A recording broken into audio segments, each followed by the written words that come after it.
Alex, I appreciate you so much. Okay, so everybody, I know last week we kind of left things on a cliffhanger. I know that it was a little bit disorienting for many of you. I want to thank you for the phone calls and the emails and the messages and the conversations in the hall. I totally get it, and I want to honor the fact that many of you did feel the tension of how the author of Ruth kind of presented things in such a way that you could take a view of Naomi that's like, what are you doing, lady? And it was uncomfortable. And the fact that you were wrestling with that is, I think, exactly what the author intends. The author intended us to look at this and say, you know, I don't want to think that Naomi is scheming like, you know, the serpent, or scheming like Sarah did with Hagar, or scheming like Rachel and Jacob did. I don't want to think that. I want to think that this is a very good and noble woman.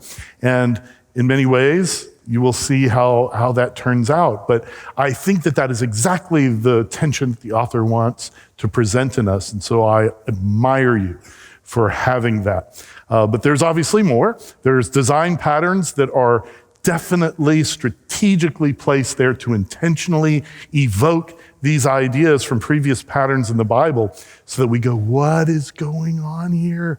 We have heard this story before and it doesn't end well.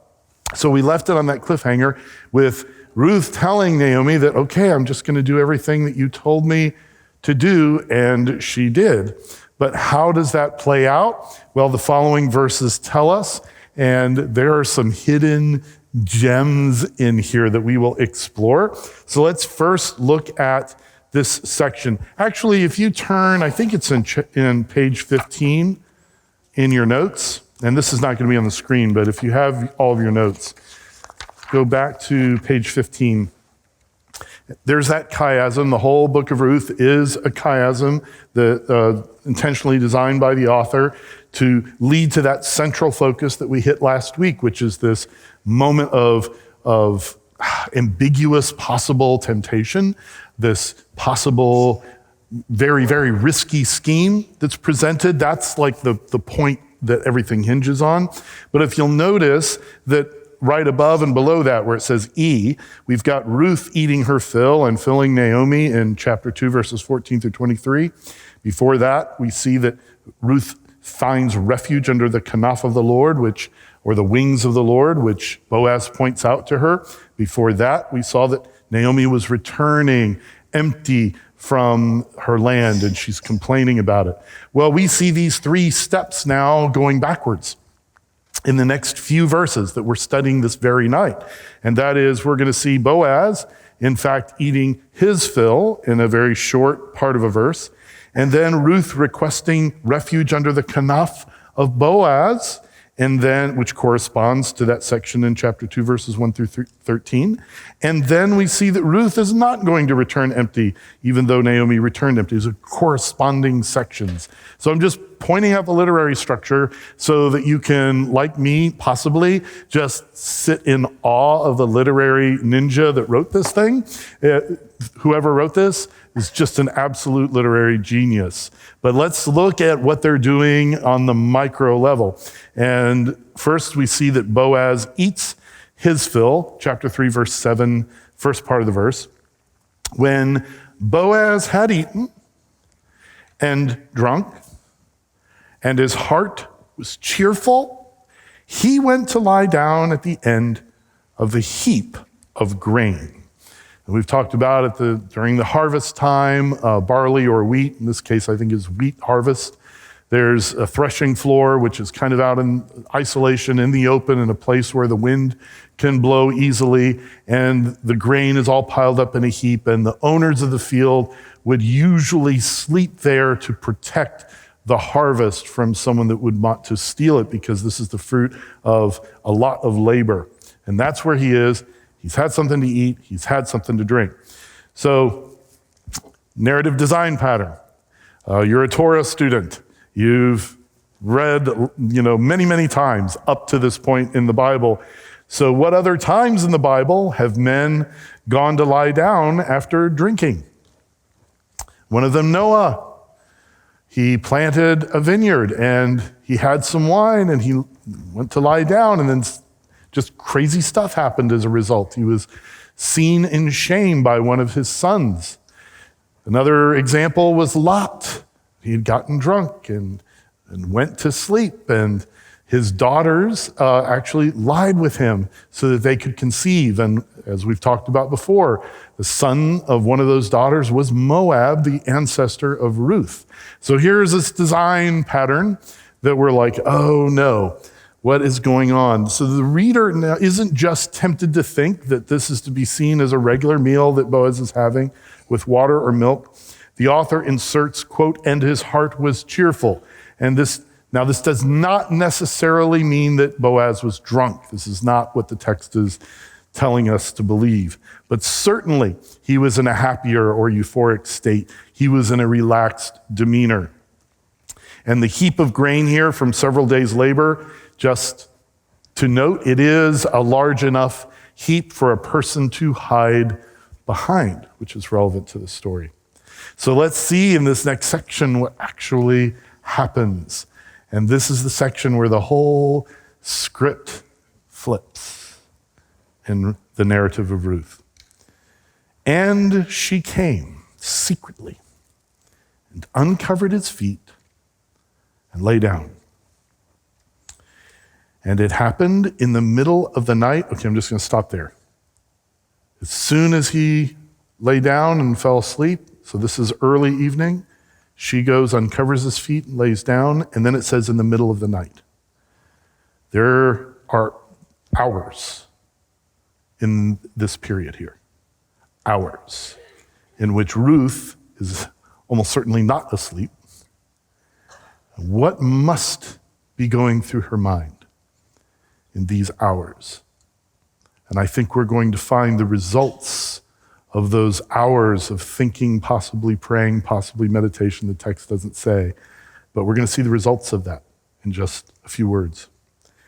And it happened in the middle of the night that the man was startled and bent forward. And behold, a woman was lying at his feet. So he said, "Who are you?" It's dark. And she answered, "I am Ruth, your slave. Now, spread your kanaf over your slave, for you are a redeemer." Then he said, May you be blessed of the Lord, my daughter. You have shown your last chesed to be better than the first, by not going after young men, whether poor or rich. So now, my daughter, do not fear. I will do for you whatever you say. For all my people in the city know that you are a woman of excellence. Now, although it is true that I am a redeemer, yet there is also a redeemer more closely related than I. So remain this night. When morning comes, if he will redeem you, good, let him redeem you. But if he does not wish to redeem you, then I will redeem you, as the Lord lives. Lie down until morning. So she lay at his feet until morning and got up before one person could recognize another. And he said, "Do not let it be known that the woman came to the threshing floor." And again he said, Give me the shawl that's on you, hold it. So she held it. And he measured 6 of barley and laid it on her. And then she went into the city. Oh, there's so much going on here. Oh, okay, verses 7 and 8. So she does, this is what Ruth told her to do. She uncovers Boaz's feet. She lies down around midnight. Boaz wakes, startled to find a woman at his exposed feet. You probably would be too.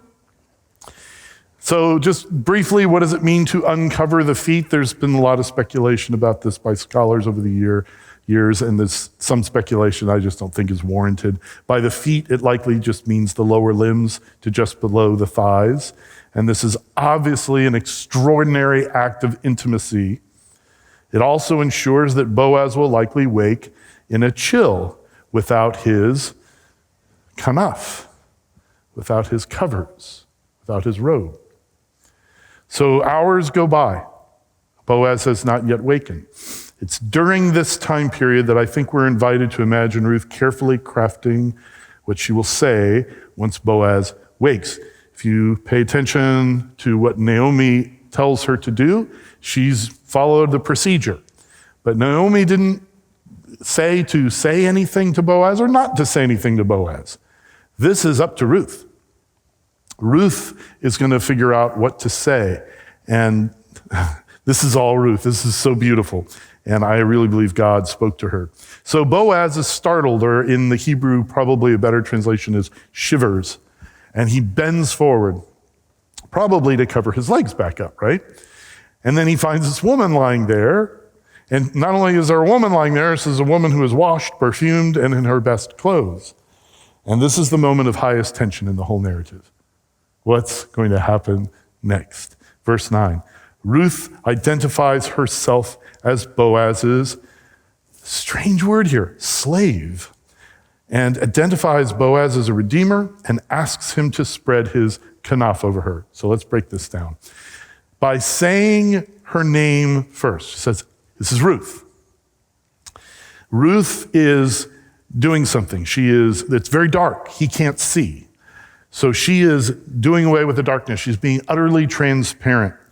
And the reader is invited to recall, remember the deal with Jacob fooling his father Isaac, who's in the dark because he can't see very well, and fooling him into thinking that he's Esau. So he's not being transparent about who he is. This is the opposite. This is Ruth being totally transparent on who she is. Ruth is truthful. She's the foreigner, though. She's the widow. She's the poor woman. She's the Moabitess. And she is being honorable and full of character and integrity. Gets better. Now she calls herself a slave. And this is a different word than the word that she used in chapter 2, verse 13, when she said, I am your maidservant. That is like the lowest of the low kind of word in Hebrew. Here she uses the term amah, which is a servant of some rank. So in this darkness, Ruth is inviting Boaz to see her in an even better light than before. But remind you, she is also, in using this word for servant, even if it's a servant of rank, she is still placing herself under him. She is still fighting for the bottom. She's submitting herself. This is very awkward for us. It's very awkward for me because to me, strong and independent women are like God's best gift to the world. So when you see something like this in a narrative that seems to be lifted up, where a woman, especially a woman who is vulnerable, is putting herself below this dude, it makes me very uncomfortable. But I want you to see what happens here as a result of this. And it's just clear that the New Testament authors are keyed into not just what she says here, but what happens as a result. Okay, in chapter 2, verse 12, Boaz blessed Ruth because she sought shelter. That's like she sold seashells by the seashore. She sought shelter under Yahweh's kanaf. Do you remember that? Chapter 2? He's like, wow, yeah, I've heard of you. Blessed are you because you're the one who sought shelter in the kanaf of Yahweh, or under the wings of Yahweh, because of how she abandoned her gods of Moab and she dedicated herself not just to Naomi, but also to her people and to her God, to Yahweh. So in so doing, she was putting herself under the kanaf. So kanaf it's one of those words in Hebrew that is so dense. And it's got all these different uses and things that it could mean. There's not really a English equivalent to it. The best that maybe I can give you that will sort of give you what's going on in the wordplay here is covering. It's covering. So she covered herself in the covering of Yahweh back in chapter 2.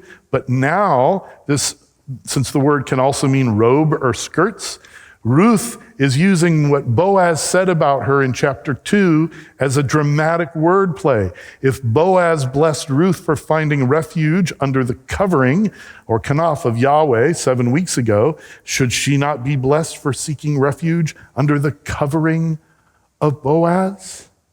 She's saying, cover me with your covering. And there is his robe that she's just uncovered his feet. This is all intentional by the author so that you can see that even though there's these physical things going on here that were so risky, Ruth is reinterpreting them in the most spiritual way possible.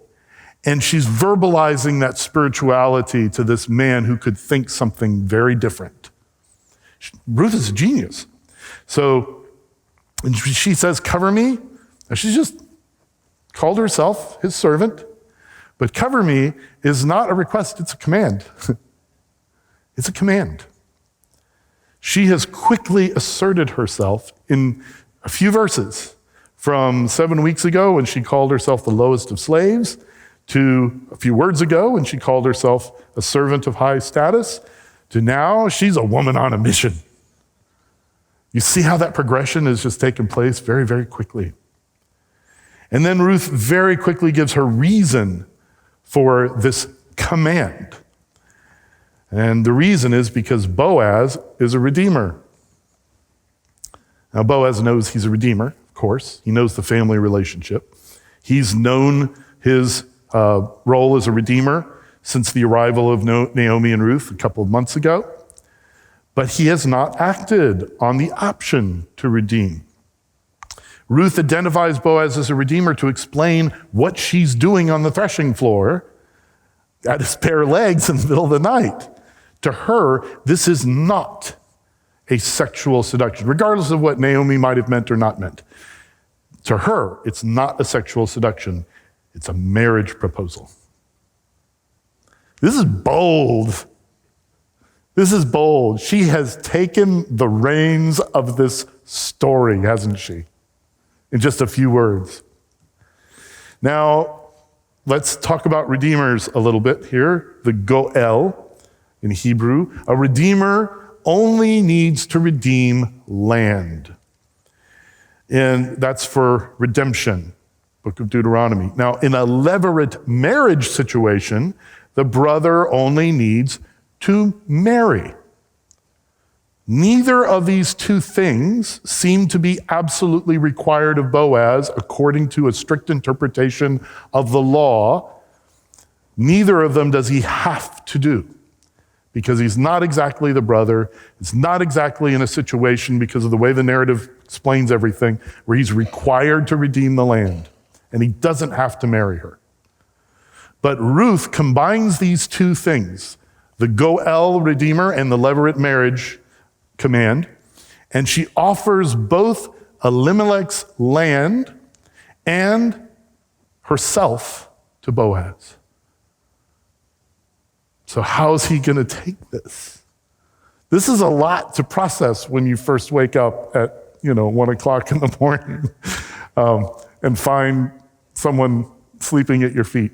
It's a lot to process. Well, this is how he processes it. He blesses Ruth for showing even greater chesed, loving kindness. He comforts her. He then explains a major complication. So we've got a plot twist and another tension that needs to be resolved here that is the beauty of next week, which I can't wait to get to.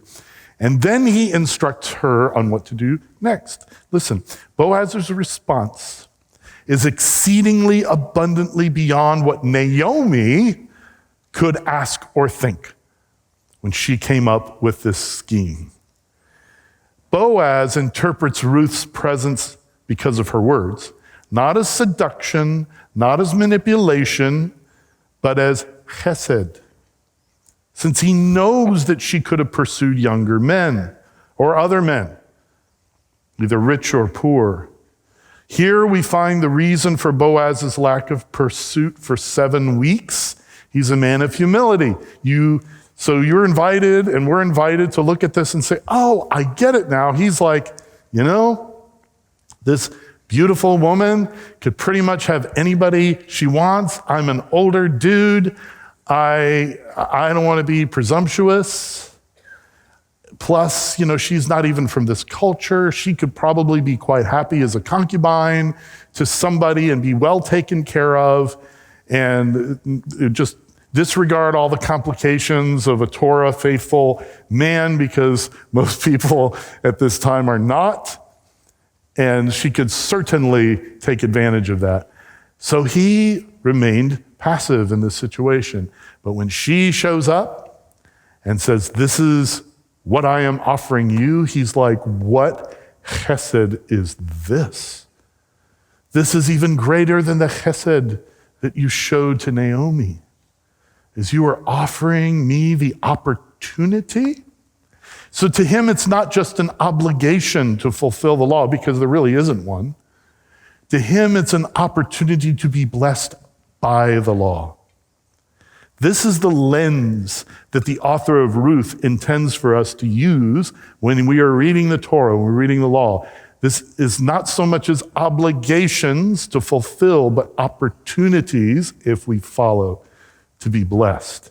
This is so cool. Okay, so let's see what Carolyn Custis James, who wrote a great, great book on Ruth, I think we've referenced once or twice before, Book of Ruth, Loving God Enough to Break the Rules. She writes this: the narrator has deliberately created a scene riddled with sexual tension, not to spice up the story for the sake of sensationalism, but to drive home an important point, namely that Yahweh's people are perpetually confronted with difficult situations and hard choices. Will they be guided by self-interest, or will chesed cause them to set aside self-interest and freely sacrifice for others? In every episode of the book of Ruth, one or more of the central characters face that kind of decision. And we repeatedly observe them going above and beyond what duty, custom, and the law require. These are gospel moments, glimpses of the kind of world God envisioned at creation and that Jesus came to restore. Isn't that cool? I wish I could write like her. So Boaz then agrees to do all Ruth will say.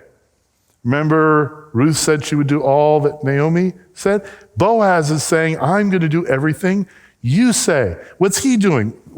Look what just happened here. Ruth put herself under him as a servant, and now what is he doing? He's putting himself under her. They're both mutually submitting to each other. He's fighting for the bottom with Ruth. This is so cool, guys. This blows my mind. He does not view her as a servant to rule over, but he is viewing her in a Genesis 1 and 2 kind of way. He is viewing her as an azer. That's another really super dense Hebrew word that I hope becomes a part of your regular vocabulary. And it's a word that in Genesis chapter 2 is translated helpmeet or helper. And it is, that's the right word to translate it from, but we get the wrong connotation from it. So when I say someone is a helper, what's the first thing that might come to your mind? Well, growing up in 21st century America, the first thing that comes to my mind is, a helper that I would hire maybe to help me out, clean the house or do something like that, like the help, right? That is not azer. It is not, we know for sure that's not azer because most of the times that the word azer is used in Scripture, it's used of God as our help. I think a better, 21st century translation, maybe not translation, but just a word to put in the mix is first responder. You know how you tell your kids or your grandkids, you say, when there's ever an accident, just watch for the helpers to come. And then, of course, the paramedics are there, and first responders are there. And of course, when you go into the hospital for surgery, who is your helper? It's the doctor, it's the surgeon. Does that mean that they're under you? They're your first responder, right? So this is the meaning of this word azer. Boaz, even though Ruth is doing what God intends for her to do, which is submit to one another, and we talked about that in Ephesians, and she's submitting herself to him, he turns right back around and submits to her because he sees her as azer. She's a first responder in this situation, and she's bringing life. And this is what Eve failed to do as first responder. She brought something to Adam that was not good for Adam to have. She was fulfilling the role of azer, but she was doing it in a wrong way. And here's Ruth offering the right kind of fruit. Anyway, I digress. Okay. Boaz encourages her to remain with him. He explains that redemption is not fully in his hands, and he tells her to lie down for rest. And then in the morning, verse 14, while it was still dark, Boaz urges discretion. So the reason he says this, if Ruth was observed by other people leaving the threshing floor, everyone would think that they had had sex. In fact, this urging for discretion is more evidence in favor of the fact that this was a risky scheme. So think about this. For a Bethlehemite man, Boaz would be acting just like everybody else in Bethlehem and likely would not suffer lower status. But for a Moabite widow, for Ruth, this could lead to shame. And other men might think that they too could expect something similar from her. So Boaz is not protecting his reputation, he's protecting Ruth under his kanaf. Isn't that cool? Verse 15. Coded message. Boaz measures out 6 of barley and puts it in Ruth's shawl or her cape. This is not something for Ruth, as we shall see some future verses. This is a message being sent by Boaz to Naomi. The text says 6 of barley, so six what? The measure is not articulated because the focus is not on what amount each of the 6 is. The focus is on the number 6. To be complete, it lacks 1. Remember, 7's the number of completion. So think of what happens on creation on day 7. What happens on day 7? Rest. It was rest, right? So the message of only 6 to Naomi, so he's like, okay, pay attention, Ruth, I'm gonna do this, whatever the scoops are, 1, 2, 3, 4, 5, 6, there's 6. The message to Naomi is, I will not rest until this covenant is fulfilled. Naomi gets this message. So, verse 16, moment of truth for Naomi. When she came to her mother-in-law, she said, how did it go, my daughter? That's not the correct translation. I love the translators. They're doing an amazing job here. And I know why they translated it this way, but that's not actually what it says in the Hebrew. We're going to find out in a minute. And she told her all that the man had done for her. She also said, these 6 of barley he gave to me, for he said, do not go to your mother-in-law empty-handed. Then she said, wait, my daughter, until you know how the matter turns out, for this man will not rest until he has settled it today. So Ruth returns to Naomi, explains what happened. This question, how did it go, my daughter, is what the translators are trying to do is they're trying to make sense of the question in Hebrew. I honor them for that. Translators have a tough job. They have a really, really tough job. And it seems like sometimes when I question one thing or another that I'm putting them down, please never think that. They know far more Hebrew than I do, and they're placed in these very difficult situations. Sometimes there'll be a phrase and the committee is arguing back and forth, and they take a vote, and one vote short, and it ends up one way. And it's usually to help the reader out. In this case, I think that's what they were doing. They're just trying to help people out. But in the Hebrew, it literally says, who are you, my daughter? Which I think, at least the majority of the translation committee of the NASB figured that doesn't make any sense to people. They're going to get confused. Let's what does it actually mean? Who are you probably means how did it go? Because it can. But the narrative assumes that it's still dark outside. And this question is copy and paste from the scene at Boaz's feet when he says, "Who are you, my daughter?" It's the same question, exactly, word for word. But it also copy pastes back to Jacob deceiving Isaac, who cannot see. It's like, "Who are you, my son?" This is her moment. This is Naomi's moment of finding out what is happening here. Is there going to be truth, or is there going to be deception? Did her scheme come to pass? What resulted from it? Naomi probably hasn't got much sleep this night either. Probably not, but the text doesn't say. Verse 17 and 18. And Ruth explains that the 6 of barley was so that she would not return to Naomi empty-handed. And Naomi, so it's like, this is for you. And Naomi instructs Ruth to let Boaz take it from here because he's not going to rest until the matter is resolved. This is what's going on. The message to the reader is that Naomi will no longer be empty, but Naomi will be filled. Remember in chapter 1, Naomi lamented that she left Bethlehem full, but Yahweh returned her empty. Dear reader, this is like dear reader from the author of Ruth. To this embittered woman who abandoned the promise and who blamed God and who devised a deceptive scheme, even so, Yahweh will provide. So, remember we talked about characters being mirrors? And I know the first thing we think of when we think of a character being a mirror is we say, what do I look like in light of this character? And we're supposed to do that. But it's a big mirror. And I think the readers are looking at this point, and they're not just seeing their own individual selves, they're seeing the history of Israel. Israel, who was blessed by God with a land of promise and a house of bread, and who abandoned God many, many times. This is not just the golden calf. This is many, many times throughout the Hebrew Bible. And blamed God. And blamed him for them being empty. And who acted the serpent many times in deceiving schemes throughout the Hebrew Bible. And yet,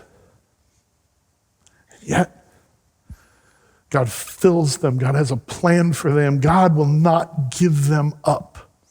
And God will not rest until the covenant is fulfilled.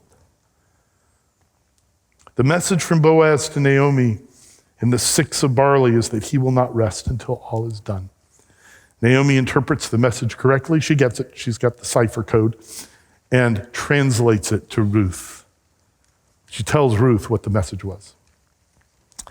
Okay, so what is the first audience thinking at this point of Act 3, Scene 2? To the first listeners, I think there's going to be 2 realistic responses of Boaz to finding Ruth curled up by his bare legs. They're going to say, okay, this is one of a couple things that can happen here. Either the response of Lot and every other typical male in the time of the judges that they've just been reading about, which is just to have sex with Ruth. Or maybe, if Boaz is truly Torah observant, just to send her away with a reprimand. How dare you? These are the 2 expected responses. What do they get? Something completely different. A third way, a way of chesed, a way of grace. The original audience would find this to be such a radical way of interpreting the Torah, the law. Boaz and Ruth go above and beyond the specific demands of the Torah in order to accomplish the wisdom behind the Torah. And what is the wisdom behind the Torah, according to Jesus? Love the Lord your God with all your heart, mind, and strength. That's Deuteronomy. Love your neighbor as yourself. That's Leviticus. That is the heart of the law. That's the lens through which, in the narrative, it's not explicitly spelled out like Jesus does, but the narrative is spelling it out narratively, is that look at the law through this lens, loving God first and loving your neighbor. So anyway, who's my neighbor, right? when Jesus tells the parable of the Good Samaritan, it's kind of in the same tradition as the narrative of Ruth and Naomi and Boaz. Who is Naomi's neighbor? Surely not her neighbors in Bethlehem. Bethlehem is, we've just had two stories about a priest and a Levite of Bethlehem, right? And it went really badly. Think of the Good Samaritan story. There was a priest and a Levite that walked by and left him there. Naomi's neighbor was the good Moabitess. Not left the Samaritan there, but left the Jew there in the road. The Samaritan comes by and blesses him, and the Moabitess comes by and blesses Naomi, who's really, literally, well, figuratively, lying in the side of the road because she's been beat up by life. And it's the foreigner who comes and rescues her. And because of her, there comes a kinsman redeemer. So that's another thing that maybe not the original audience, but the apostles certainly would be thinking about. The original audience knows their genealogies. The original audience, they know some backstory here. And one of the things in the back of their minds that's in today's culture, not so much in the back of our minds usually, is they know that Boaz is the ancestor of David. Because the time of David is already there and perhaps past by the time this book is being written. So they know the genealogies. Everybody knows that. You memorize that. And Boaz is one of David's ancestors. So they know the real stake in this drama is that the line of the king of Israel is in jeopardy by famine, by the abandonment of Israel, by barrenness, by the apparent childless state of an aging Boaz. But chesed is the means by which this line can be rescued. A lot more about that next week. But there is still one big obstacle to preserve the line. What if this other anonymous nearer kinsman redeemer wants to take the land for himself? How will that complicate matters? So moving on to us today. How does Ruth inform how you and I interpret the laws of the Old Testament, or even the commands of the New Testament, but especially the laws of the Old Testament? I remember when I took an ethics class at a secular college, and the professor is what all professors at, ethics classes with these young skulls that are coming into their class. They're like, who in here is a Christian? And he's like, okay, very good. So, thou shalt not steal. Do you believe that? I'm like, yes. Okay, you think that's a law? Yes. It's like one of the 10 commandments. Yes. So absolutely you should never steal. Kid. I'm like, okay. He says, so are you telling me that if a terrorist is in the same room with you and has the plans to blow up an American city with a nuclear device, and if you steal those plans, that he's not going to be able to do it, that you're going to say, well, thou shalt not steal. I'm not going to steal his plans. And millions of people will die. And I'm like, no, I would steal the plans. Then you're not really a Christian. You're not really following the law. So what the secular professor was doing, he was assuming an interpretation of the law that, frankly, to be fair to him, we as Christians have given him, right? Which is that all these things, what morality means is the certain definition of absolutism, and that absolutism means you follow it exactly like it says every time. And that's not what the Bible is trying to teach us. The Bible is trying to teach us these laws are here for you to interpret through wisdom. Through wisdom. All of them. Use wisdom in these guidelines. These laws are not statutory. Statutory law didn't even exist until about, I think, 1400 AD or 1500 AD. The definition of statutory law wouldn't have even been known to them. This was covenantal law. This was intended to be seen through the lens of wisdom. And so what the author Ruth is doing is giving us such a lens and saying, here is how these laws, if they were followed to the absolute letter, there would be no marriage between Ruth and Boaz. This wouldn't happen. But if it's interpreted through the lens of chesed, the character of God, and they go above and beyond the law, then you have life and goodness and joy and peace. Is this a little bit disorienting, or are you guys good? You guys good? Okay. So, does this story bring some clarity to the Jesus Creed? Jesus Creed, love God, love people. Love the Lord your God with all your heart, soul, and mind, and love your neighbor as yourself. This is Jesus' way of just summing up the entirety of the law. Ruth is doing the same thing, saying the same thing Jesus is saying, except through the narrative. And ask ourselves, is God more concerned with status, identity, or with character? So the status of Boaz and the status of Ruth could not be any different. I mean, they were opposite poles. The identity of each could not be any more different. They were in opposite poles ethnically. So who am I? Am I my ethnicity? Am I my status or my social class or the color of my skin? Or am I who I am based on the character of God that may be in me, that he's placed in me?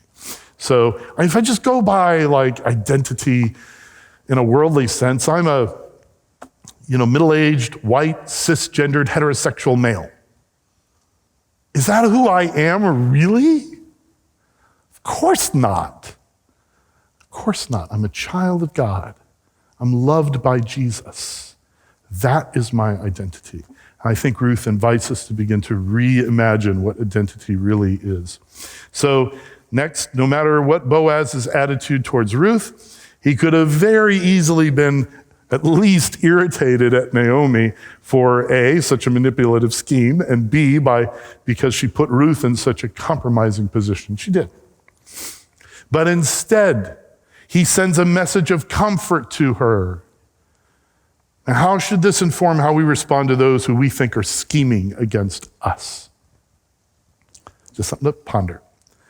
All right, K. Lawson Younger, who's got a great commentary on Ruth, he says, what Ruth and Boaz manifest is what Jesus puts in the form of a command. My command is this: love each other as I have loved you, John 15:12. He then models this for us. Greater love has no one than this, to lay down one's life for one's friends. True covenant faith is expressed by concern for the welfare of others. In our story, this concern is expressed by loving actions of chesed that promote the other person's well-being, and by verbal expressions of prayer for the other person. How many Christians expect the pastor to minister to them without once considering that God expects Christians to be ministering to one another? Through this story about these long ago folk from Bethlehem, the narrator is able to flesh out for the modern reader what the life of faith should look like.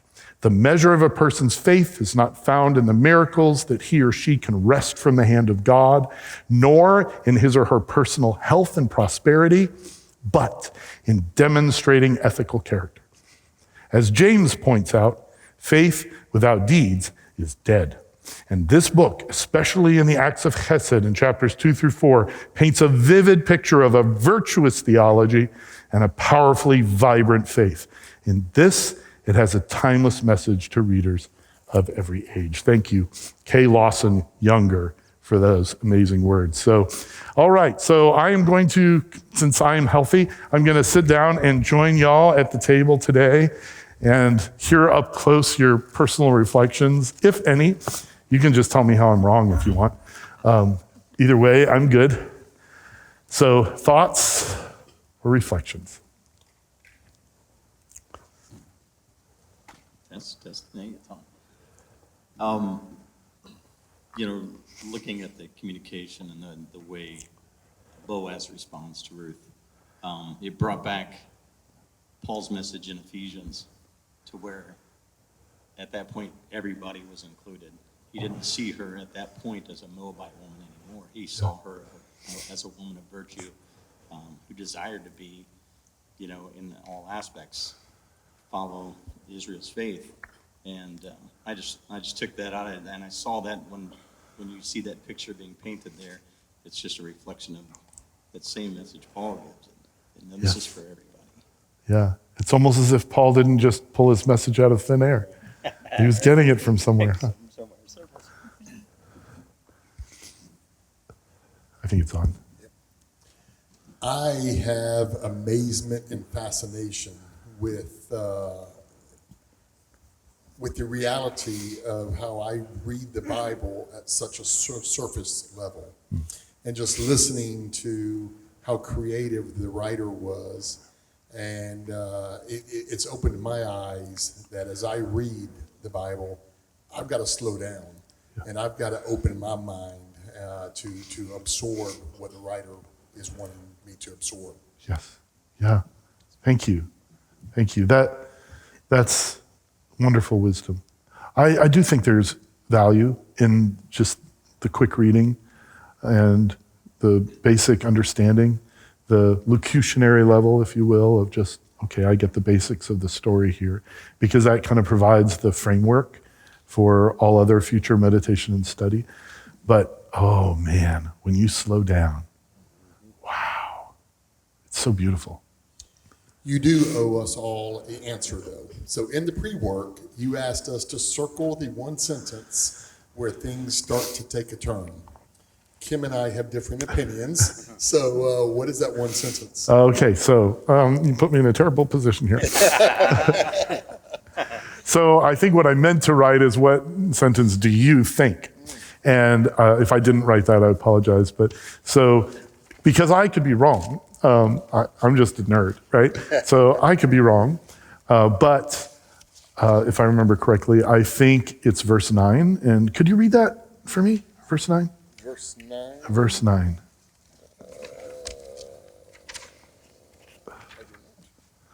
It's there somewhere. I took there we go. Or you can read it if you want Yep, to. I have it. Verse 9. So he said, who are you? And she answered, I am Ruth, your slave. Now spread your wings over your slave, for you are a redeemer. Yeah. So I think I know who won.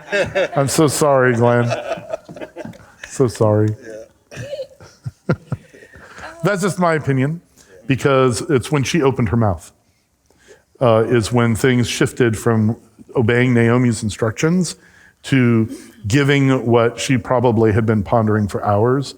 How do we make this an act of chesed instead of a compromising act? And those words are what did it. And that was my thought process, was if she would have said anything else, the story would have been just completely different. Like, her words were so humble and true and honest, and it was the game changer from her being a prostitute sneaking underneath by his legs, and her showing her character and upholding her character. So that's why I chose that, because I felt like that was the catalyst. If she would have said anything else, the story would have been totally different. Yep. And she says who she is. There's no deception here. This is who I am. You can't see me, but it's me. And then she submits herself to him, and then she tells him what to do. Right. That's so cool. It's like awesome.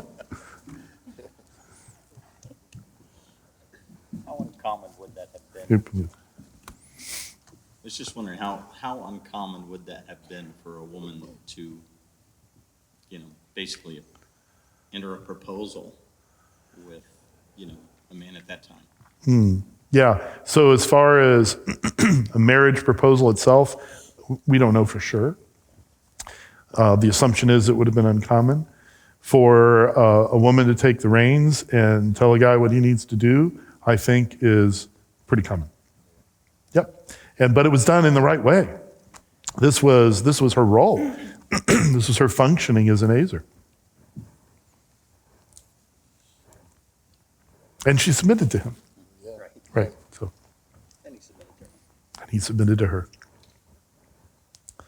Isn't this cool? It's like, it just explains a lot about what the Bible is talking about and why you see, that seems so confusing. It's like, that's because it's both. It's both. We're supposed to each be fighting for the bottom in relationships.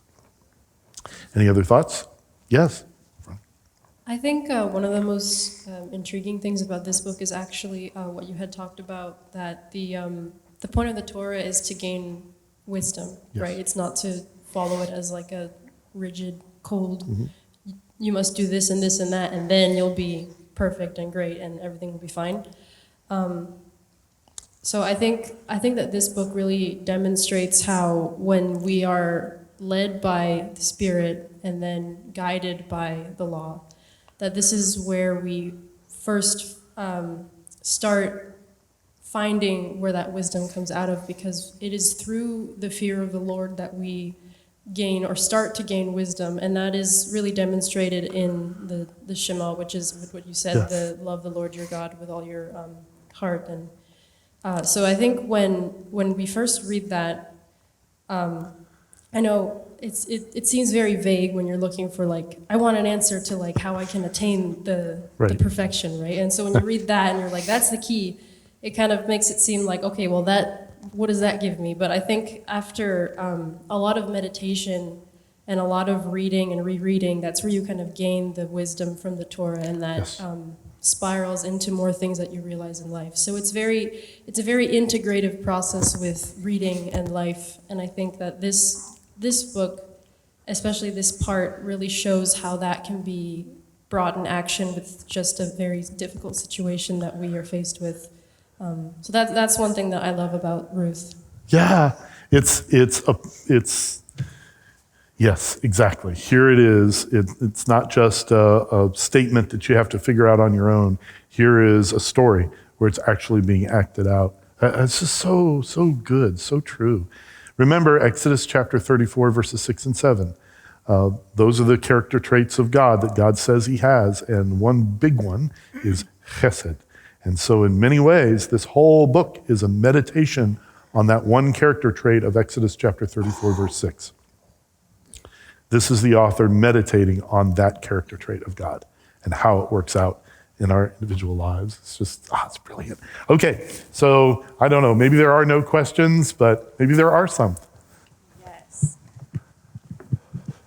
And So- can we give it up for our Yes. table? They just, full of wisdom. So one of them was already asked by the round table, but just going further, so since we know it was out of the culture for Ruth to approach him like that, how would he have felt in the culture that she pulled such a bold move, especially since they were both mutually submitting to each other? That had to have been countercultural. Yeah, so it's countercultural in a sense, but a woman sneaking up on a guy on the threshing floor was not countercultural. It was just had been viewed as a seduction technique. What is totally countercultural is for her to reformulate it in a way that he sees this as a very, very godly action. So all the superficialities of the situation seem, well, there is a cultural place for that. It's just not good. But the way that it plays out because of the use of wisdom by this Moabitess, that's what flips the script. Going towards the 6 barleys, how would Naomi know that the message of 6 barley were for her, and how did she know how to translate that for Ruth? If Ruth missed it, how did Naomi pick it up? Yeah. So I think that's the narrator kind of winking at us. That Naomi, she's sharp, and Boaz is sharp, and so he's counting out 6, whatever it is, 6 handfuls, 6 scoops, whatever it is. He's saying, okay, here's 6. There's 6 for Naomi. Make sure you tell Naomi, here's 6 for Naomi. And Ruth tells her, and she's like, why 6? Well, obviously, here's a message in this. He's not going to rest. And we know that she figured that out because that's what she told Ruth, is that, you know what, he's not going to rest until he figures this thing out. Like, message received. I could be wrong. I mean, it could be that the narrator just threw in 6 for no reason, but Hebrew writers never do that. The biblical authors, when they give you a number, there's a reason that they're giving you a number. Otherwise, they would say, and he also gave some barley so that she could be filled. I mean, the author is very capable of doing that. Why did the author point this out? I think it's this whole dynamic that's happening. How did Naomi know to ask the question of Ruth about who she was if she wasn't present when Boaz asked her? How did that reflect? Okay, say that again. How did Naomi know to ask the question about who she was? You said it was in the same phrase. If she wasn't there in that moment, how did she know to ask that? Yeah, so I think what's happening is it's still dark, and somebody's coming up to the house or wherever Naomi is staying, and she's like, "Who are you?" She can tell it's a woman, but just an outline. "Who are you, my daughter?" Hoping maybe that it's Ruth. So that's just likely what actually occurred. It definitely occurred in the actual event. The question is, why did the author bother to write that down? Because there's tons of things that happened in these, 8 weeks that the author clearly did not write down. Lots of conversations that the author didn't write down. Why did the author write that? And I think that the author wrote that as a patterning so that you can compare that as you meditate on it to what Boaz said, "Who are you, my daughter?"